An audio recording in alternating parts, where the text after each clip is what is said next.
Nous avons été dominés, depuis la fin de la Seconde Guerre mondiale, par un ensemble de valeurs très occidentales et américanisées, souvent au détriment des valeurs asiatiques lorsqu'elles sont en conflit. Et je pense que nous commençons à voir un changement sismique dans le centre de gravité du monde. Et je crois que le leadership clairvoyant du Bhoutan voit qu'à mesure que l'Asie se développe, la position du Bhoutan, en tant que pays relié par la terre entre l'Asie du Sud et l'Asie du Sud-Est, n'est pas un désavantage.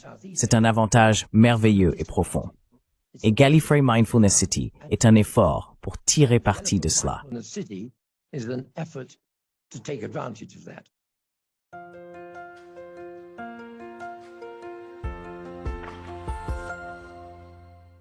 Hello everybody. This is Pascal from Neutrality Studies. Bonjour à tous, ici Pascal des études de neutralité. Et aujourd'hui, j'ai le grand privilège de parler d'une petite mais fascinante nation avec un homme qui observe ses développements de l'intérieur et de l'extérieur depuis plus de 50 ans. J'ai avec moi Monsieur Michael Rutland pour discuter du Bhoutan. Michael a étudié la physique et les mathématiques à l'Université de Londres avant de déménager au Bhoutan, où il a aidé à créer une école et a enseigné au futur 4e roi du Bhoutan. Michael a maintenant réalisé plus de 160 programmes télévisés éducatifs au Bhoutan et est le fondateur de la Société du Bhoutan du Royaume-Uni.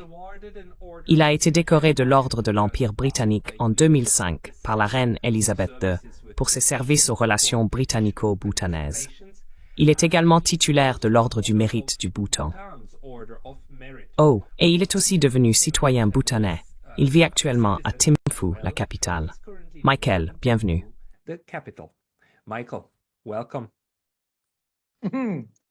Oui, je me reconnais à peine dans cette description. Eh bien, je veux dire, la description que l'on trouve à votre sujet est absolument magnifique. Car je pense que vous n'aviez pas initialement prévu de passer votre vie au Bhoutan, n'est-ce pas? Je n'avais ni envie, ni but, ni même l'idée de passer ne serait-ce qu'une minute dans le royaume du Bhoutan. Maintenant, cela fait 50 ans. Maintenant, ça fait 53 ans que je suis venu ici pour la première fois, et c'était presque par accident aussi. Quel était l'accident?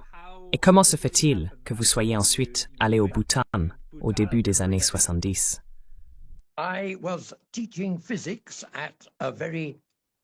J'enseignais la physique dans un internat très huppé pour garçons à Oxford, et j'ai commis la grande erreur d'aller à un dîner à Oxford. Maintenant, il faut toujours être très prudent en allant à des dîners à Oxford, car cela peut entraîner toutes sortes de conséquences inattendues. J'y ai rencontré une dame appelée Dekile Denla, d'une famille très distinguée au Sikkim. Quelques semaines plus tard, elle m'a écrit pour me demander si j'étais intéressé à enseigner les sciences au royaume du Bhoutan pendant 1 an ou plus. J'ai immédiatement répondu en disant « non, merci ». Tout d'abord, Oxford était un endroit très agréable pour vivre. Deuxièmement, je n'avais absolument aucune idée d'où se trouvait le Bhoutan. Si j'entendais le mot Bhoutan, je penserais immédiatement au gaz butane et à l'Afghanistan et à l'Azerbaïdjan et à tous les stans.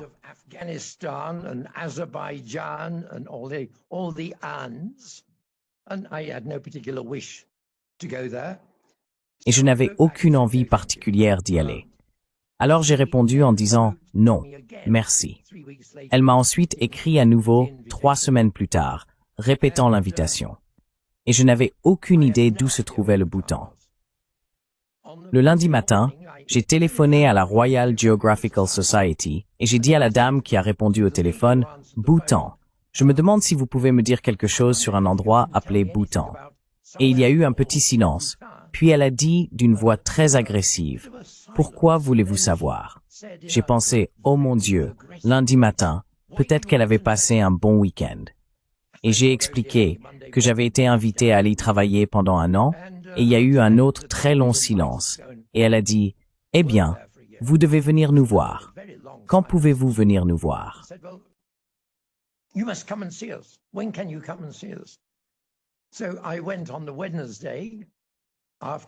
Je suis donc allé mercredi après-midi. Je suis monté à Londres et je suis allé à la RGS. À ma surprise, on m'a conduit au bureau du directeur. Le directeur m'a expliqué que le Bhoutan était l'un des pays les moins connus au monde. Personne n'en sortait, personne n'y entrait et personne n'en savait rien. Pendant qu'il me disait tout cela, j'étais encore plus convaincu qu'Oxford était bien plus amusant. Puis la dame à la voix acerbe est apparue. Elle était responsable de la salle des cartes.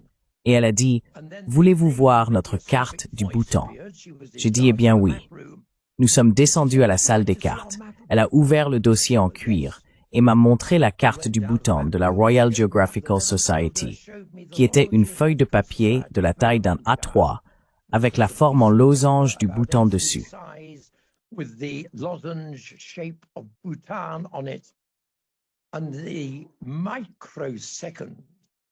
Et le microseconde où j'ai décidé, oui, j'irai, c'était quand j'ai regardé cela et que sur la carte était écrit le mot non cartographié. Et donc, j'ai décidé de venir au Bhoutan pour un an et d'enseigner les sciences. Je n'étais pas vraiment clair sur à qui j'allais enseigner les sciences. Cela est devenu clair à ma surprise un peu plus tard. Je suis donc venu ici en 1971, réalisant peu à quel point ce changement de décor, non intentionnel, non visé, juste pour un an, changerait toute ma vie. Je compare le Bhoutan à une belle araignée qui tisse une toile de soie autour de certaines personnes dont elles ne parviennent jamais à s'échapper. Alors maintenant, à l'âge de 87 ans, 53 ans plus tard, me voici assis à vous parler au Bhoutan.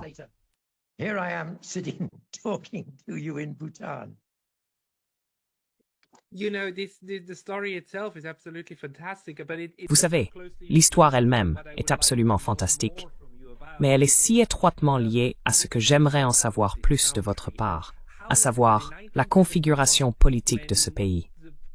Comment se fait-il qu'en 1971, bien après la Seconde Guerre mondiale, bien après la grande vague de colonialisme des XVIIIe et XIXe siècles, un endroit comme le Royaume-Uni n'avait pas de carte adéquate de tout le pays?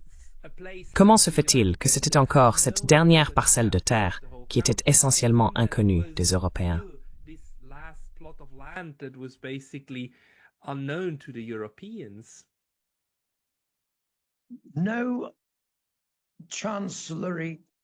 Aucune chancellerie au monde ne connaissait mieux le Bhoutan que le Foreign Office de Londres. À l'époque du Raj britannique, il y a eu un certain nombre de visites officielles d'administrateurs coloniaux de l'Inde au Bhoutan, et ils ont rédigé des rapports. Certains d'entre eux sont assez divertissants, rédigés dans un vieux langage victorien.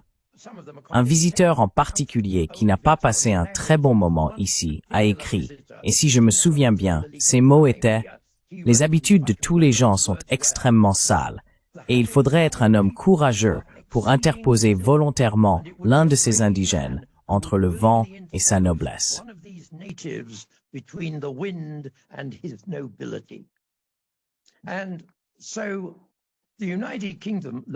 Ainsi, le Royaume-Uni, Londres, le Foreign Office, avait une bien meilleure connaissance du Bhoutan que toute autre nation dans le monde.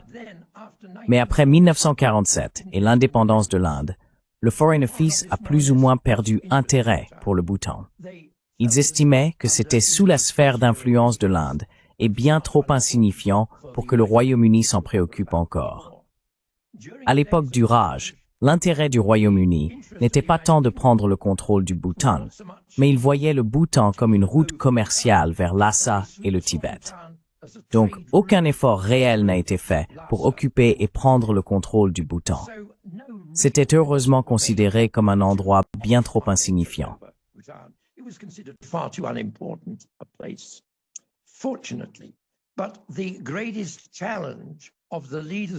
Mais le plus grand défi pour les dirigeants du Bhoutan pendant les quelques 200 ans du Raj britannique était de tenir les Britanniques à l'écart. C'est leur succès à le faire, qui signifie qu'aujourd'hui, le Bhoutan reste un pays souverain. Si les Britanniques avaient fait du Bhoutan une partie de l'Empire britannique, de l'Empire indien, alors probablement nous serions un État de l'Union de l'Inde. L'habileté des dirigeants bhoutanais, Leur compétence politique, leur astuce et leur intelligence est vraiment à admirer. Un tout petit élément simple.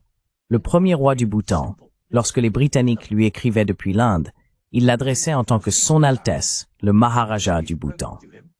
They would address him as His Highness the Maharaja of Bhutan.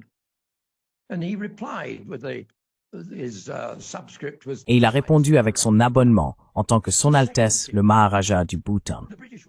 Le deuxième roi, les Britanniques, lui écriraient en tant que Son Altesse, le Maharaja du Bhoutan. Mais il répondait toujours avec un bloc de signature qui disait « Sa Majesté, le Druk Gyalpo ». Et pourtant, les Britanniques continuaient à le désigner comme le Maharaja du Bhoutan. Mais lorsque Mountbatten est venu en tant que gouverneur général, enfin, vice-roi de l'Inde, et a été chargé de persuader tous les Maharajas de rejoindre le club des Maharajas et de céder leurs terres à l'État indien, il a réalisé que le Druk Gyalpo, Sa Majesté le Druk Gyalpo, n'était pas un Maharaja ordinaire, car Mountbatten, avec ses connexions semi-royales, avait un grand flair pour les titres royaux.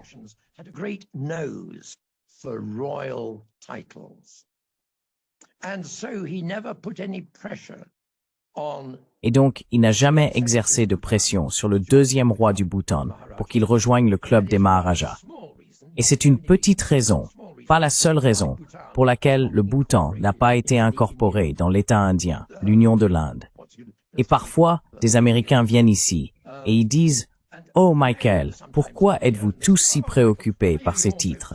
Sa Majesté, Son Altesse royale. » Et j'essaie de leur expliquer que tout d'abord, bien sûr, l'Amérique n'a pas d'histoire, ce qu'ils n'aiment pas. Et deuxièmement, les titres comptent. En politique et en diplomatie, les titres peuvent être très très importants. Et la continuation du Bhoutan en tant que pays souverain est peut-être un exemple de l'importance des titres.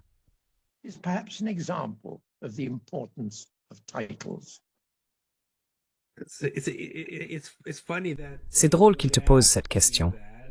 Tu devrais simplement leur demander en retour. Comment vous sentiriez-vous si je qualifiais votre président de Premier ministre? Vous me corrigeriez immédiatement. Eh bien, exactement. Mais ensuite... Oui, je veux plus faire de commentaires, c'est non.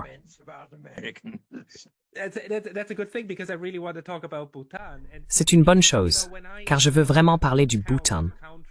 Vous savez, quand je compte les pays en Asie qui n'ont pas été colonisés, je pense généralement au Japon, qui est ensuite devenu lui-même colonisateur, et à la Thaïlande, qui est le seul à n'avoir été ni colonisé ni devenu colonisateur. Mais tout le monde, ou du moins moi, oublie toujours le Bhoutan. Jamais colonisé et autogouverné. Bien sûr, the Ramat Thinari Scrimshaw avec la couronne britannique à l'époque où elle colonisait l'Inde.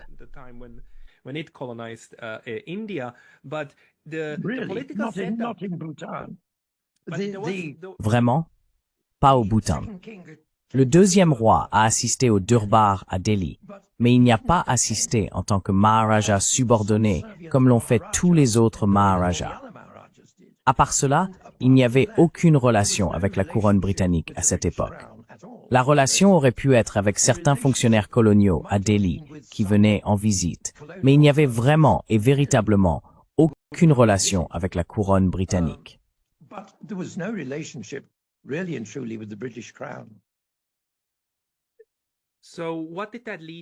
Alors, à quoi cela a-t-il conduit? Je veux dire, en termes de configuration politique aujourd'hui, le Bhoutan, d'après ce que je comprends, est une monarchie constitutionnelle où le monarque a encore un pouvoir considérable, mais pas comme avant. Pourriez-vous me parler un peu de la façon dont c'était organisé à votre arrivée, sur le plan interne, politique?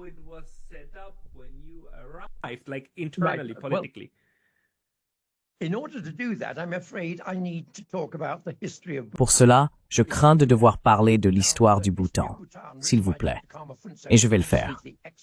Maintenant, l'histoire du Bhoutan écrite par le Dr Karma Phuntsho est absolument excellente et faisant autorité. Cependant, elle est très épaisse. Je vais vous donner toute l'histoire du Bhoutan en 5 phrases, si je puis me permettre. Si nous remontons le temps, le premier événement fut l'arrivée de Guru Rinpoche, autrement connu sous le nom de Padmasambhava, vers 750, apportant avec lui le bouddhisme. Rien de très significatif ne s'est produit pendant 800 ans jusqu'aux années 1600, avec l'arrivée du Shabdrung Ngawang Namgyal du Tibet. The arrival of the Shabdrung Ngawang Namgyal from Tibet. And it was the Shabdrung who, in effect, Et c'est le Shabdrung qui, en effet, a créé le concept d'une nation du Bhoutan. built all the Dzong. Il a construit tous les Dzong et il a réussi à prendre le contrôle de tout le pays. Rien ne s'est passé pendant quelques centaines d'années. Donc nous avons le Shabdrung au XVIe siècle ou autre. Rien ne s'est passé jusqu'en 1907, avec l'arrivée de la monarchie héréditaire. Après 1947, rien ne s'est passé jusqu'en 1971, lorsque le Bhoutan a rejoint les Nations Unies. Rien ne s'est ensuite passé jusqu'à il y a 16 ou 17 ans, avec l'arrivée de la monarchie constitutionnelle et de la démocratie parlementaire. Ce sont donc les 5 étoiles de l'histoire du Bhoutan. Tout ce qui s'est passé entre-temps n'a pas eu d'importance énorme en ce qui concerne la place du Bhoutan dans le monde. Enormous significance as far as the place of Bhutan in the world is concerned. So, why did the monarchy come about? Alors, pourquoi la monarchie a-t-elle vu le jour en 1907? La réponse est que le Shabdrung a unifié le pays.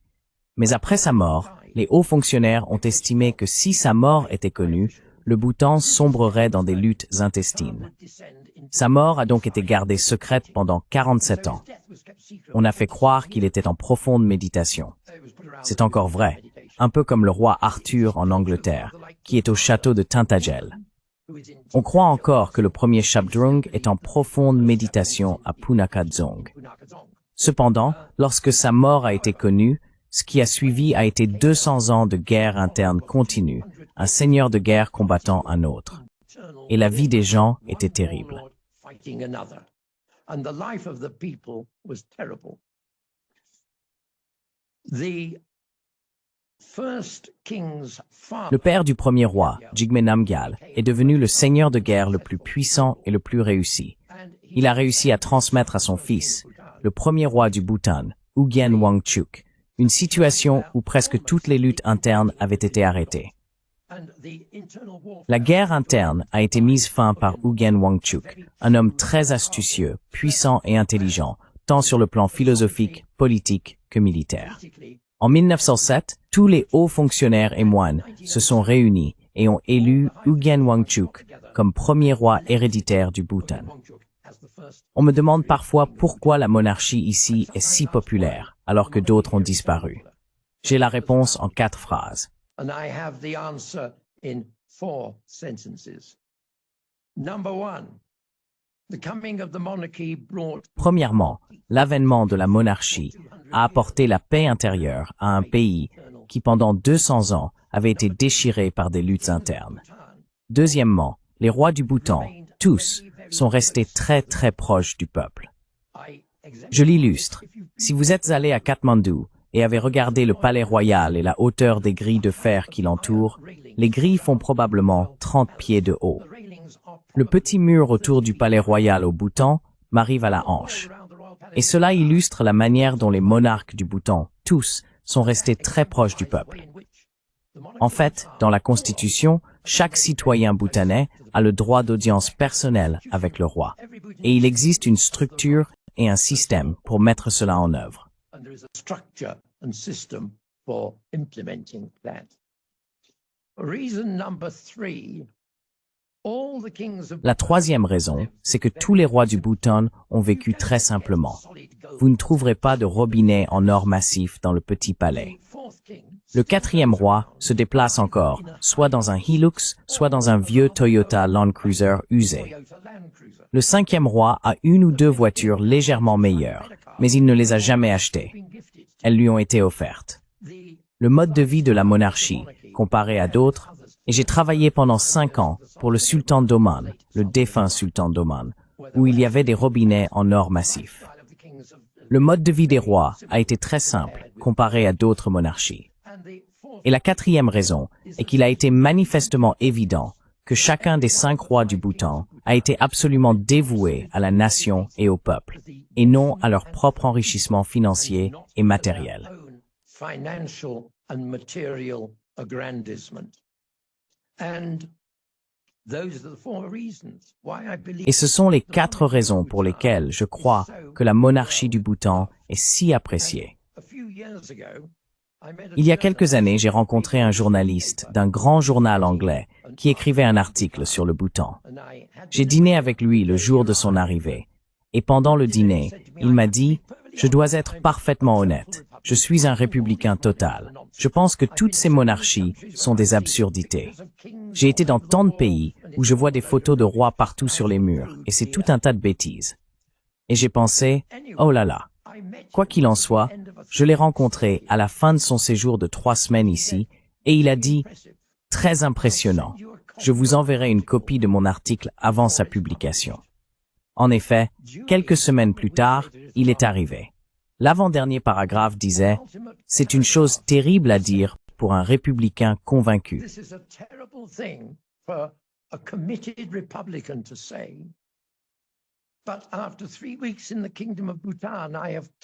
Mais après 3 semaines dans le royaume du Bhoutan, je suis arrivé à la conclusion que le roi du Bhoutan fait plutôt du bon travail. Euphémisme anglais. Paragraphe suivant. Je crois qu'il est le seul dirigeant mondial qui comprend qu'un agriculteur travaillant sur sa propre petite ferme dans une communauté villageoise stable, avec un revenu de $50 par an, est beaucoup plus heureux que le même homme travaillant dans une usine de football Nike pour $5,000 par an. Et c'était effectivement l'avis du 4e roi qui l'a inspiré à faire ce commentaire, désormais mondialement célèbre, sur le bonheur national brut. Fondamentalement, le 4e roi était celui wherever the two-man bunny au brut était nos vingtaines. When he talked about gross national happiness, he was early 20s. What he was trying to say, he was more interested in how content. Ce qu'il essayait de dire, c'est qu'il s'intéressait davantage au bien-être de son peuple qu'au nombre de dollars qu'ils avaient dans leur poche arrière. Ainsi, nous avons la monarchie héréditaire. Mais tout comme au début de la vingtaine, le 4e roi était convaincu que le contentement était plus important que les dollars. Il était également fermement engagé à suivre l'initiative de son père, le 3e roi, de transférer le pouvoir d'un monarque absolu vers le peuple. Et il y a toutes ces années, des décennies avant l'arrivée de la démocratie, le 4e roi était déterminé à instaurer une monarchie constitutionnelle et la démocratie. Et il l'a fait il y a 17 ans. Ce n'était donc pas une décision soudaine. Ce n'était pas une décision sous la pression de l'Amérique ou des Nations Unies.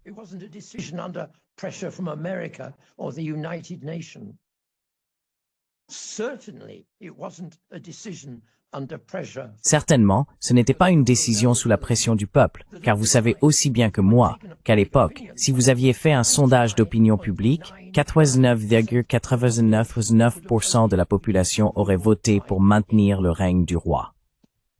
C'était une croyance et un engagement absolu depuis le jour où il est devenu roi. Comme vous le savez, son père, le 3e roi, a commencé en tant que monarque absolu.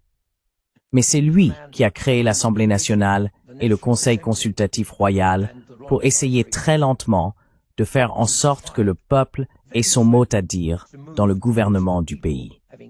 Nous avons donc maintenant une monarchie constitutionnelle et une démocratie multipartite. Et ce n'était pas une décision soudaine sous la pression de qui que ce soit. C'était une croyance sincère du 3e et du 4e roi.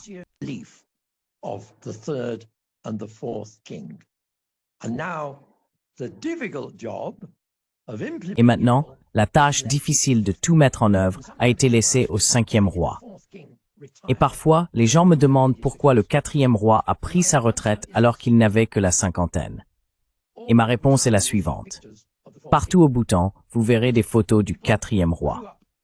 Les gens ont grandi pendant 100 ans avec l'idée que le roi était la source de toute bienfaisance. Tout problème, le roi le résoudrait. Tout besoin, le roi le satisferait. Quoi que ce soit, le roi était le pouvoir total. Je crois que le 4e roi a réalisé qu'après la monarchie constitutionnelle et la démocratie, les gens auraient beaucoup de mal à regarder cette même personne et à comprendre que c'était maintenant une monarchie constitutionnelle, que son pouvoir avait été remis au peuple. Donc, mon mot-clé est « nouvelle monarchie constitutionnelle, Nouvelle démocratie, nouveau visage jeune. New young face. That makes perfect sense for Cela a parfaitement du sens pour orienter les opinions de la population et ce changement dans le fonctionnement de l'autogouvernance. Je continue de dire que nous sommes une planète de 8 milliards de personnes condamnées à s'auto-organiser. Et il me semble que le Bhoutan a sa propre manière de s'auto-organiser. Comment cela se passe-t-il maintenant, après 17 ans de monarchie constitutionnelle, avec une démocratie parlementaire? Quelle est la stabilité politique du pays? Et si je suis bien informé, le Bhoutan est légèrement plus petit que ma Suisse natale. Il fait environ 38 000 km² et compte environ 700 000 habitants, n'est-ce pas? Ce n'est pas aussi petit que certaines autres nations comme les Maldives, mais c'est un très petit pays, surtout dans son voisinage. Vous n'avez que 2 voisins, n'est-ce pas? Vous n'avez que la Chine au nord et l'Inde au sud, n'est-ce pas? Absolument. Absolutely. The ham in the sandwich. Le jambon dans le sandwich. Comment est la stabilité interne en ce moment et comment est la relation avec ces 2 grands voisins? Eh bien, c'est une très grande question.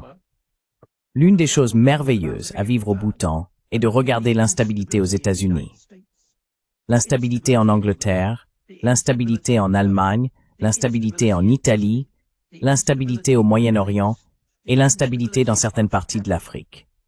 Le Bhoutan est un joyau, une perle, un diamant de stabilité. Et même avec notre démocratie multipartite, un petit problème avec la démocratie multipartite est qu'elle nécessite la division. Is that it requires division. Otherwise, there's no point in having different political parties. Sinon, il n'y a pas de raison d'avoir différents partis politiques. Donc je pense qu'un inconvénient est que l'émergence des partis politiques a créé des divisions qui n'existaient pas vraiment auparavant.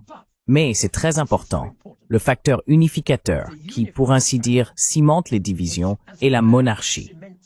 Et le roi est toujours perçu comme la figure paternelle unificatrice. Et cela est dû aux 4 raisons que je vous ai données un peu plus tôt.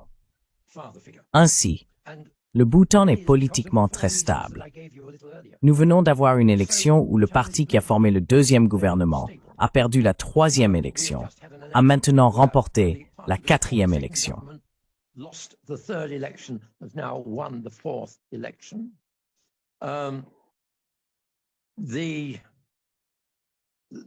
Because each political party has Parce que chaque parti politique a presque exactement le même manifeste, un autre petit danger est que le vote est devenu plus basé sur les personnalités que sur les politiques. Mais si nous regardons d'autres pays dans le monde, parfois il n'y a pas de politique. Parfois, tout repose sur les personnalités. Je n'ai guère besoin de faire référence à certains grands pays où le vote se fait sur les personnalités. Donc le Bhoutan n'est pas différent, mais c'est moins extrême que dans beaucoup de pays que nous voyons aujourd'hui dans le monde, où la démocratie n'est pas terriblement réussie, où le vote est souvent basé sur l'extrémisme, l'ignorance, etc. Je ne peux pas résister à citer la célèbre déclaration de Winston Churchill sur la démocratie, lorsqu'il a dit que le plus grand argument contre la démocratie est une conversation de 10 minutes avec l'électeur moyen.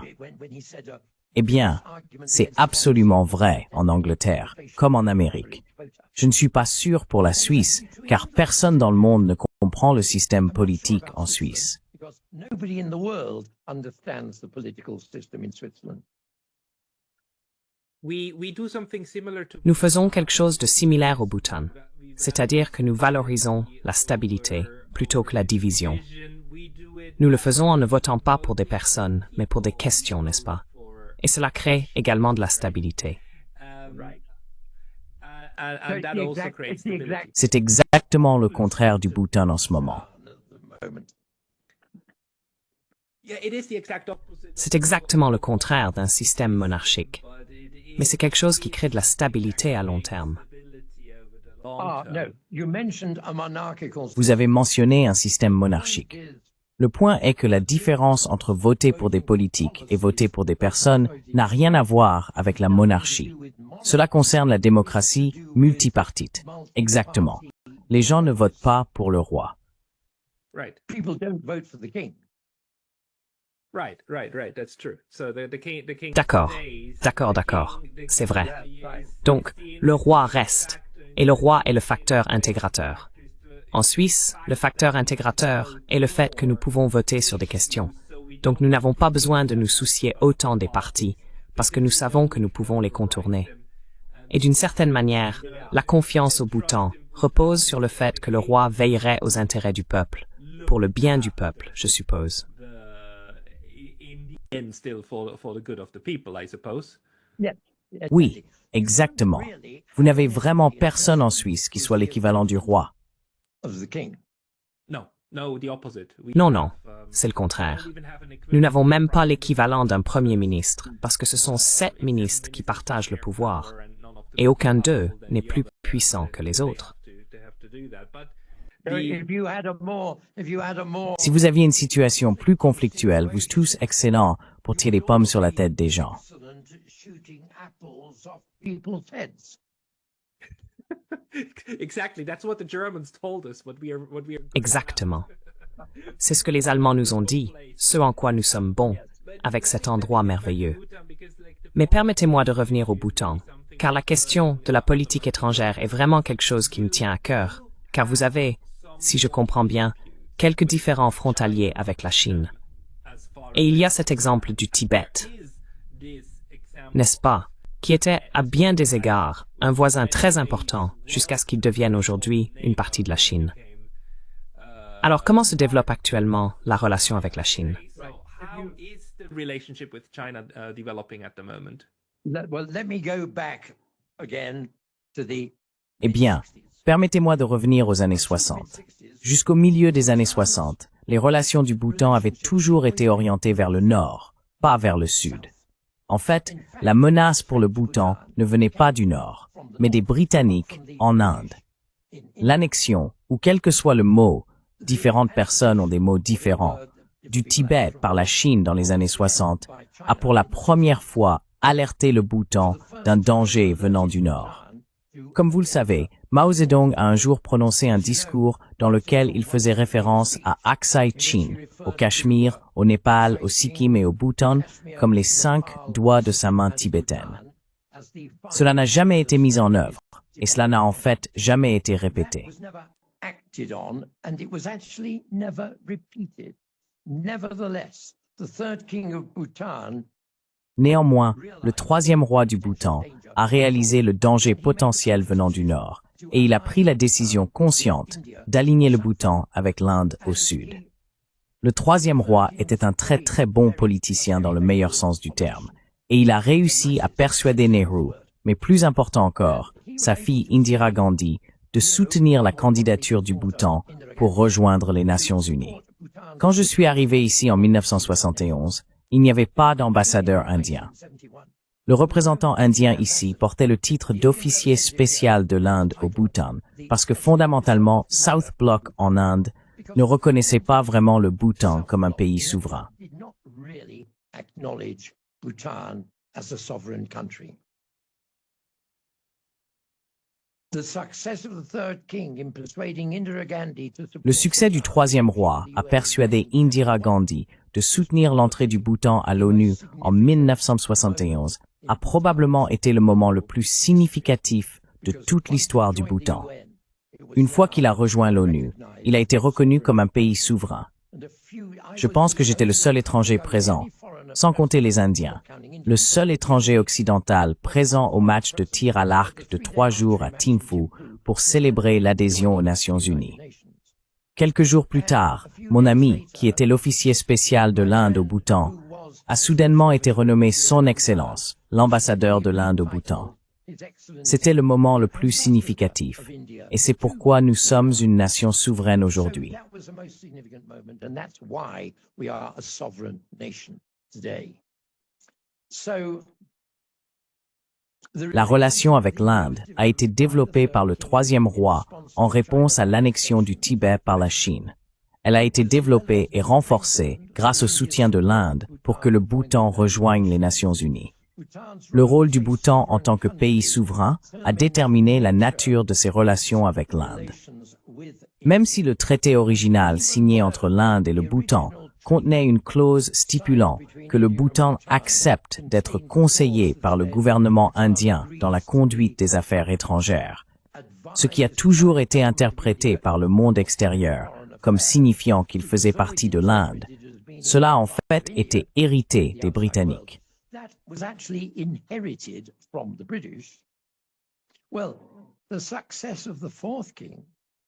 Eh bien, le succès du quatrième roi, et c'était une manifestation de la confiance entre l'Inde et le Bhoutan même aujourd'hui, était que le quatrième roi a pu, il y a 17 ans, renégocier ce traité afin que la déclaration ambiguë concernant le fait d'être guidé par les conseils de l'Inde dans la conduite de ses affaires étrangères soit supprimée.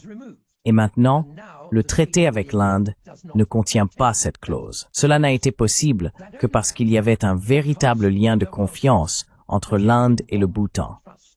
Vous savez que le Chogyal du Sikkim a tenté de suivre le Bhoutan en rejoignant les Nations Unies.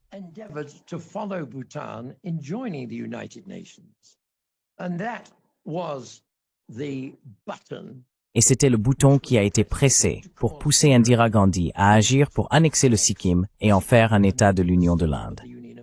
Nous devons donc accorder beaucoup de crédit à l'intelligence, je dis la perspicacité, mais ici au Bhoutan, le mot perspicacité est parfois mal compris.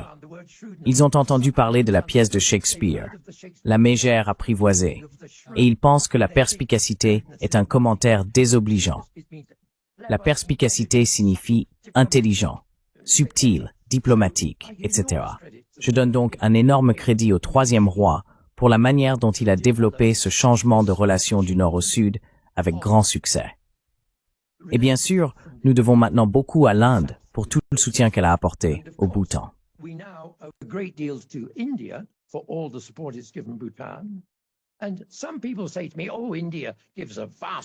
Et certaines personnes me disent, « Oh, l'Inde donne une grande quantité d'aide au Bhoutan. » Je ne l'appelle pas une aide au sens conventionnel du terme. Je le vois en fait comme une transaction commerciale. L'Inde achète quelque chose au Bhoutan et elle achète quelque chose d'inestimable, qui ne peut être mesuré simplement en argent. L'Inde achète au Bhoutan de la sécurité. Étant donné la relation entre l'Inde et la Chine, la position du Bhoutan est cruciale pour la sécurité de l'Inde. Et donc, le Bhoutan ne vend pas de l'or, et Dieu sait quoi, et des voitures. Le Bhoutan vend sa position géopolitique, et l'Inde en bénéficie, et l'Inde le reconnaît.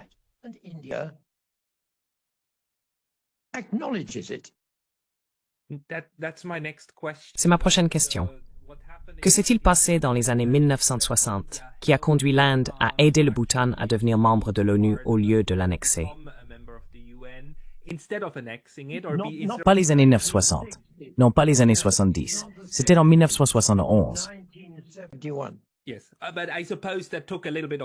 Oui, mais je suppose que cela a pris un peu de temps, n'est-ce pas? Oui, cela a pris quelques années avant cela. Et ce que vous dites en ce moment, que le Bhoutan assure la sécurité de l'Inde, je veux dire, le Bhoutan joue-t-il un rôle dans le langage des relations internationales? Est-ce un État tampon? S'assure-t-il que l'Inde a une frontière sécurisée avec la Chine sur cette parcelle de terre? J'ai parlé récemment à des collègues mongols, et ils affirment assez clairement que la Mongolie est un tampon entre la Chine et la Russie. Le Bhoutan est-il un tampon entre l'Inde et la Chine?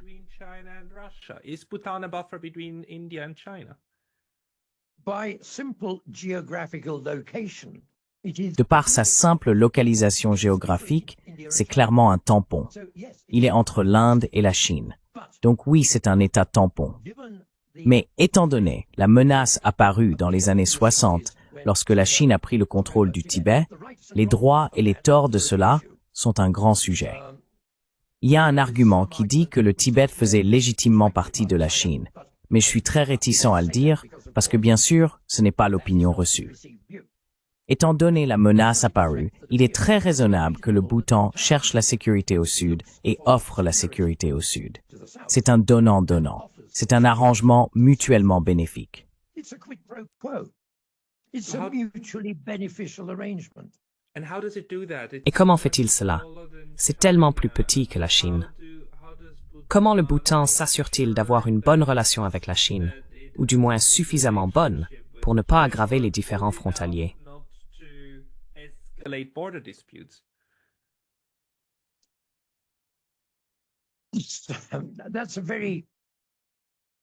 C'est très... Vous savez que la frontière avec la Chine a été discutée depuis, je pense que c'est maintenant, 23 ans. C'est très intéressant. Il y a 23 ans, lorsque le Bhoutan voulait entamer des pourparlers frontaliers avec la Chine, l'Inde voulait les mener au nom du Bhoutan au motif que les frontières faisaient partie des affaires internationales. Le Bhoutan, le 4e roi, a très sagement insisté pour que le Bhoutan mène ses propres pourparlers frontaliers. Et cela a été une manifestation ouverte de la souveraineté du Bhoutan. Les pourparlers se poursuivent depuis 23 ans.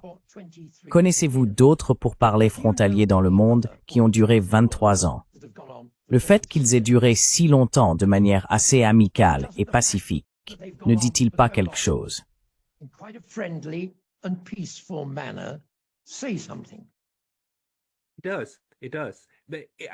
C'est vrai. C'est vrai. Mais je dois dire cependant que la Chine et l'Inde ont aussi des différends frontaliers. Et ils les gèrent, même si ce n'est pas aussi pacifiquement, loin d'être aussi pacifiquement que le Bhoutan. Mais cela ne mène pas à une guerre totale. Et nous avons des différends maritimes sur des îles qui, pour le moment du moins, sont encore gérés, même si le Bhoutan est définitivement le plus pacifique de ceux-ci.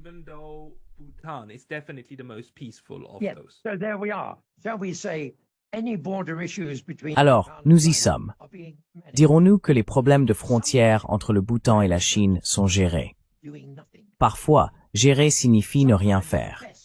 Parfois, la meilleure stratégie de gestion est le calme. Attendre. C'est tout à fait exact. Tout à fait exact. Et je pense que c'est le Bhoutan, je ne parle en aucun cas au nom du ministère des Affaires étrangères du Bhoutan. Ce serait juste une perception très personnelle. Je crois que le Bhoutan attend paisiblement et tranquillement de voir ce qui se passe.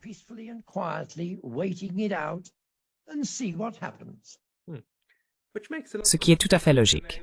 Et je voudrais simplement, vous savez, mentionner les différents frontaliers. Permettez-moi de vous demander quelle est l'alternative. L'alternative serait que le Bhoutan déplace son armée de 7000 hommes vers la frontière nord pour faire face à l'armée populaire de libération de combien de millions? L'autre alternative serait que le Bhoutan invite l'armée indienne à la frontière nord du Bhoutan. Une fois qu'ils sont là, ils ne partiront jamais en tant que pays indépendants. Feriez-vous cela?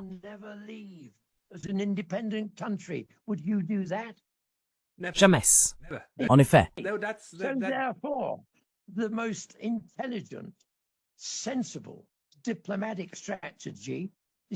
C'est juste rester calme, voir comment ça se passe et maintenir des relations amicales.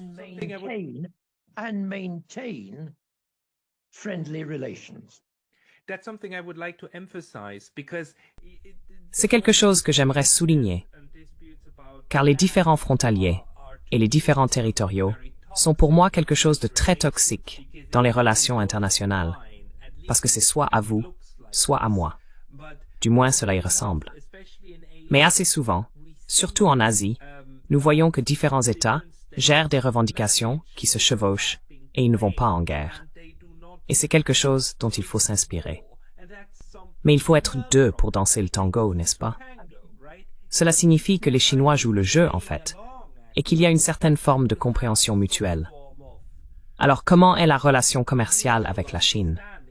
Le commerce fonctionne-t-il? Le commerce?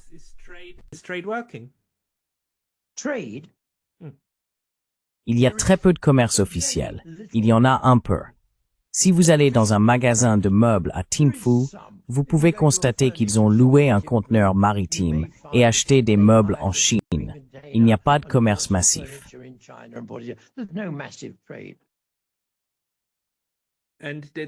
Et le reste de la relation avec la Chine, se passe-t-il quelque chose entre les deux nations?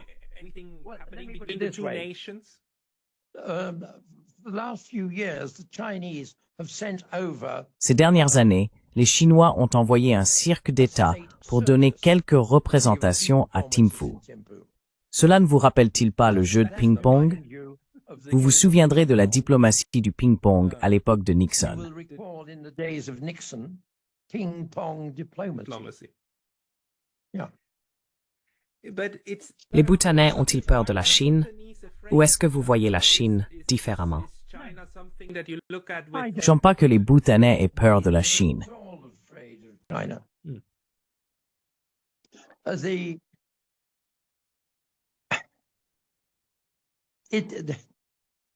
I think the way of dealing with some of these problems. Je pense que la façon de gérer certains de ces problèmes en Occident est de s'énerver et d'envoyer des fusées, ce qui est absolument faux. Absolument faux. Je pense que la manière bhoutanaise de dire d'accord, il y a des différences. Discutons. Voyons comment ça se passe ici. Une attitude plus décontractée. Une des choses agréables à vivre au Bhoutan, j'ai appris, c'est de ne pas trop s'énerver pour les choses. Tout ira bien à la fin. En Occident, en Angleterre, on s'énerve à planifier des mois à l'avance. Tout, c'est toute une tension. On s'énerve tellement. Ici, les choses sont beaucoup plus décontractées. Voyons comment ça se passe. Tout ira bien. Ne nous énervons pas trop. Surtout s'il n'y a pas grand-chose que vous puissiez faire à ce sujet. Especially if there's not much you can do about it. yes. I mean, I Oui, can only affirm oui. that. I mean, Je veux dire, je ne peux que l'affirmer. you better see Je veux dire, vous feriez mieux de voir ce qui va en sortir de toute façon. Mais en même temps, le Bhoutan, vous savez, c'est pourquoi je trouve cela assez fascinant. Les petits États ont des problèmes à affronter, que les grands États ne considèrent même pas vraiment. Et l'un d'eux, bien sûr, est d'être reconnu par les autres, comme vous venez de l'expliquer, n'est-ce pas? to be recognized by others as you La reconnaissance des titres et la reconnaissance en tant qu'État souverain est cruciale. is crucial. Et maintenant, pour 2025, nous parlons du 27 décembre, n'est-ce pas? 2025, we're Nous sommes sur le point d'entrer dans la nouvelle année, right. We are du moins dans le calendrier occidental. the new year at least. Quel est l'agenda de politique étrangère du Bhoutan qui tient actuellement vraiment à cœur au roi actuel et au gouvernement? To the current king and the government. Well, I think, first of all, Eh bien, je pense que tout d'abord, le facteur le plus important en politique étrangère aujourd'hui sera de maintenir une relation très étroite et amicale avec l'Inde. Je pense que c'est absolument crucial. Il se peut que dans les 5 à 10 prochaines années, on voit se développer une sorte de relation avec la Chine. Mais ce n'est pas une priorité pour le moment. Ce que je pense qu'on verra, et cela se manifeste dans la ville de pleine conscience de Djelefu, dont vous avez peut-être entendu parler, le projet d'une grande nouvelle ville dans les basses terres du sud-est du Bhoutan, juste près de la frontière indienne. Ce que je pense qu'on verra, c'est le Bhoutan essayant de tirer parti de sa position géographique.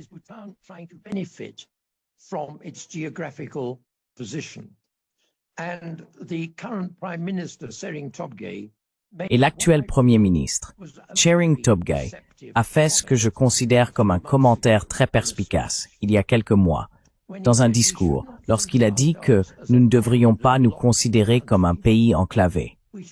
Nous devrions nous considérer comme un pays connecté par la terre.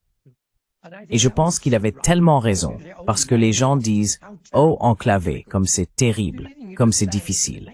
Mais si vous le considérez comme connecté par la terre, alors vous pensez « merveilleux ». Donc, je pense que nous verrons le Bhoutan essayer de se positionner comme un lien entre les économies en pleine croissance de l'Asie du Sud-Est et de l'Asie du Sud. Et moi, pour ma part, je crois que les prochaines décennies seront celles de l'Asie et non de l'Occident.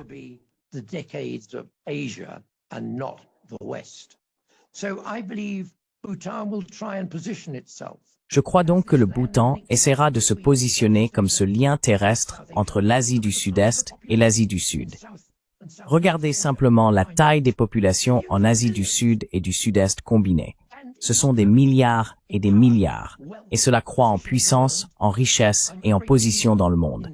Je crois fermement à la nature cyclique des empires. Tous les empires meurent, Et je pense que nous commençons à voir maintenant le déclin des empires occidentaux, qu'ils soient politiques ou financiers, et la montée de l'Asie. Et cela apportera aussi d'autres choses.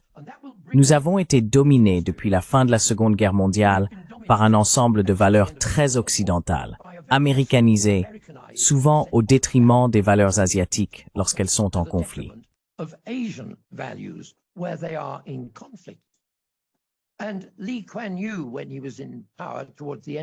Et Lee Kuan Yew, lorsqu'il était au pouvoir vers la fin de son mandat, a donné un excellent discours sur les dangers de devenir trop occidental. Et je pense que cela s'est peut-être produit non seulement au Bhoutan, mais aussi ailleurs. Et je pense que nous commençons à voir un changement sismique dans le centre de gravité du monde. Et je crois que la direction clairvoyante du Bhoutan voit que, à mesure que l'Asie se développe, la position du Bhoutan en tant que pays relié par la terre entre l'Asie du Sud et l'Asie du Sud-Est n'est pas un désavantage. C'est un avantage merveilleux et profond.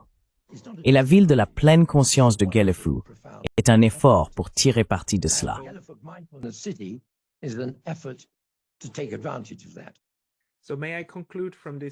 Puis-je conclure de cette discussion que bien que le Bhoutan ait été isolé et était une entité inconnue, le Bhoutan d'aujourd'hui est intégré, veut être intégré et veut faire partie du siècle asiatique.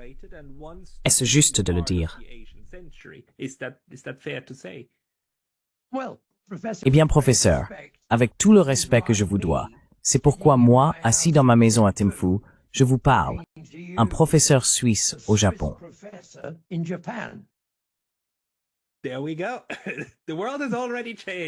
Voilà, le monde a déjà changé. J'en suis heureux. Il était temps. Et j'espère que l'exemple du Bhoutan pacifique va se dresser comme un phare pour montrer comment les différends peuvent être résolus autrement. To show how disputes can be solved differently. Je dirais donc que le plus grand défi pour le Bhoutan dans les 2 à 3 prochaines décennies est de s'affirmer plus significativement sur la scène internationale, tout en préservant et en renforçant tous ces éléments uniques et merveilleux de sa propre culture et ses ensembles de valeurs qui l'ont accompagné depuis 800. And sets of values which have seen it through from 800 to today. Wonderful. Merveilleux mot, Bhoutan. Reste toi-même, mais fais partie de nous tous.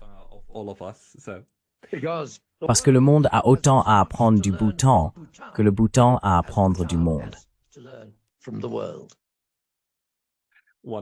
Des mots merveilleux. Michael Rutland, merci beaucoup pour votre temps aujourd'hui. C'était un plaisir de vous parler. Salut. Cheerio.